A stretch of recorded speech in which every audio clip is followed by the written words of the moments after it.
ప్రియమైన వాళ్ళారా, ప్రభు యేసుక్రీస్తు నామములో ఈ ఉదయకాల సమయాన మీ అందరికీ నా హృదయపూర్వక వందనాలు తెలుపుకుంటున్నాను. ఈరోజంతా కూడా మీ చెప్పే అన్ని విషయాల్లో దేవుని హస్తము మీకు తోడయుండి మీకు జయాన్ని కలుగుజేయును గాక. రోమా పత్రిక 8వ అధ్యాయము 28వ వచనంలో సెలవిస్తుంది, దేవుని ప్రేమించు వారికి అనగా ఆయన సంకల్పము చొప్పున పిలువబడిన వారికి మేలు జరుగుటకై సమస్తము సమకూడి జరుగుచున్నవి అనేటువంటి మాటను మనం ఇక్కడ చదువుతున్నాం.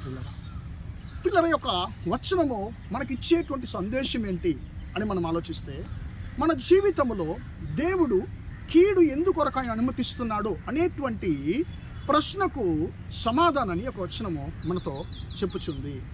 అంటే దేవుడు మన జీవితంలో అనుమతించేటువంటి ప్రతి ఒక్క కీడు కూడా ఆయన రెండు విషయాల కొరకు ఆయన మన జీవితంలో కీడులు అనుమతిస్తున్నాడు. మొట్టమొదటిగా మనకు దేవుడు అనుమతించేటువంటి కీడులు మన ఆశీర్వాదాలకి గొప్ప ఆశీర్వాదాలకి పునాదులుగా ఉండడానికి ఆయన కీడును అనుమతిస్తున్నాడు.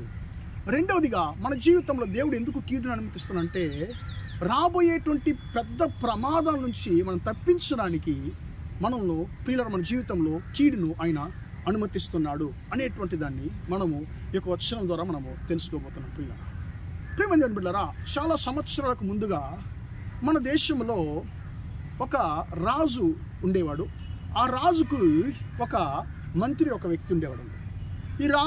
ఈ మంత్రి ఒక స్థలానికి వెళ్తున్నప్పుడు ఆ రాజు యొక్క చర్మంలో ఒక చిన్న గాయం ఏర్పడిందండి, రక్త గాయం ఏర్పడింది.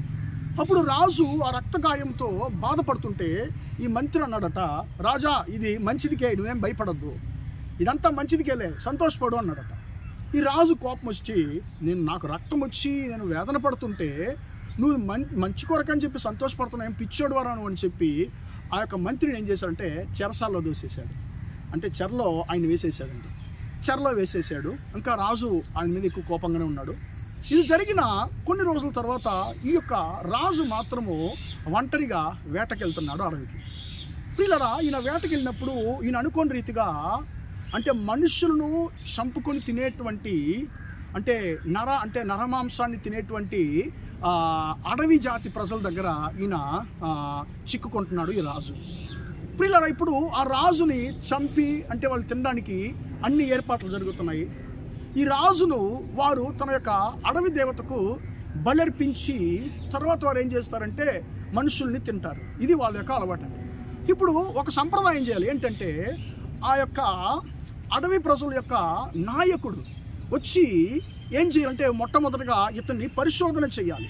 అంటే కింద నుంచి పై వరకు, పైనుంచి కింద వరకు ఇతని యొక్క చర్మంలో ఏమన్నా అవిటి ఉందా, ఏమన్నా గాయాలు ఉన్నాయా అని చెప్పి చూడాలి. ఎందుకు చూస్తారంటే అలాగ ఏమన్నా అవిటి లేకుంటే గాయం ఏమన్నా ఉంటే ఇది అర్హత లేని బలి, ఇది అవిటి గల బలి అని చెప్పి దేవతకి కోపం వచ్చేసి, ఎరా అవిటితో ఉండేదాన్ని నాకు బలిస్తారని చెప్పి వారు అందరిని నాశనం చేసేస్తుందని చెప్పి వారు భయపడేవారు. కాబట్టి రాజును వారు పరిశోధిస్తున్నప్పుడు కొన్ని రోజుల క్రితం ఏర్పడినటువంటి ఆ యొక్క గాయాన్ని ఈ యొక్క అడవి ఆ యొక్క ప్రజల యొక్క నాయకుడు చూసి ఏడుస్తున్నాడు.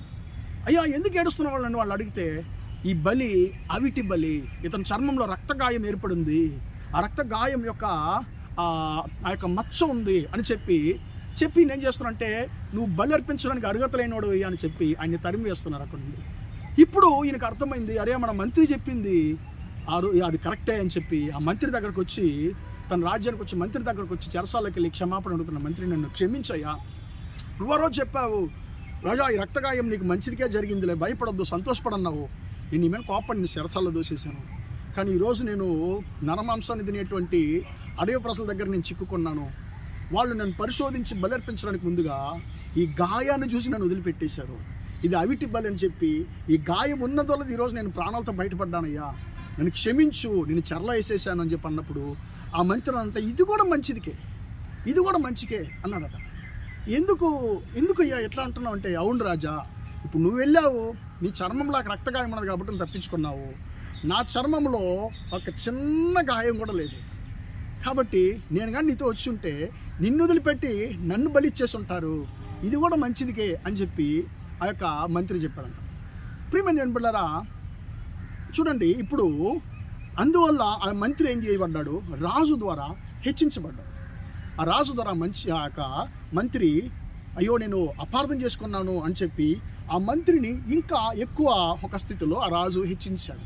ప్రియమైన దేవుని బిడ్డలారా, వాక్యం చెప్పేది కూడా ఏం చెప్తుందంటే, యోసేపు అంటున్నాడు తన సహోదరులతో, మీరు నాకు కీడు చేయడానికి ఉద్దేశించారు, కానీ దేవుడు మీరు చేసినటువంటి కీడును నాకు మేలుగా మార్చాడు అని ఆ యొక్క యోసేపు తన సహోదరులతో అంటున్నాడు. ప్రియమైన దేవుని బిడ్డలారా, మనుషులు చేసేటువంటి ప్రతి ఒక్క కీడు, దేవుడు మన జీవితంలో, మీ జీవితంలో అనుమతించేటువంటి ప్రతి ఒక్క కీడు ఆయన మీ ఆశీర్వాదానికి ఆయన పునాదిగా దాన్ని వేస్తున్నాడు అనేటువంటి దాన్ని మనము గుర్తించాలి.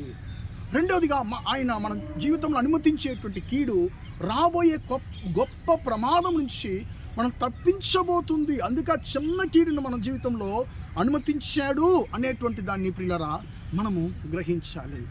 ప్రియమైన దేవుని బిడ్డలారా, మనం దేవుని ప్రేమించేవారము, ఆయన ద్వారా పిలువబడిన వారము కాబట్టి ఆయన మన జీవితంలో అనుమతించే ప్రతి ఒక్క కీడు మన మేలు కొరకే, మన జీవితంలో జరిగే ప్రతి ఒక్కటి కూడా మన యొక్క మేలు కొరకే ఆయన సమస్తాన్ని జరిగించేటువంటిది. కాబట్టి మనము అయ్యా నాకు కీడుని అనుమతించావు, ఆ కీడు నువ్వే మేలుగా మార్చగలవని చెప్పి మనం దేవుని వైపు చూసి మనం చెప్దామా, ప్రార్థన చేద్దాం.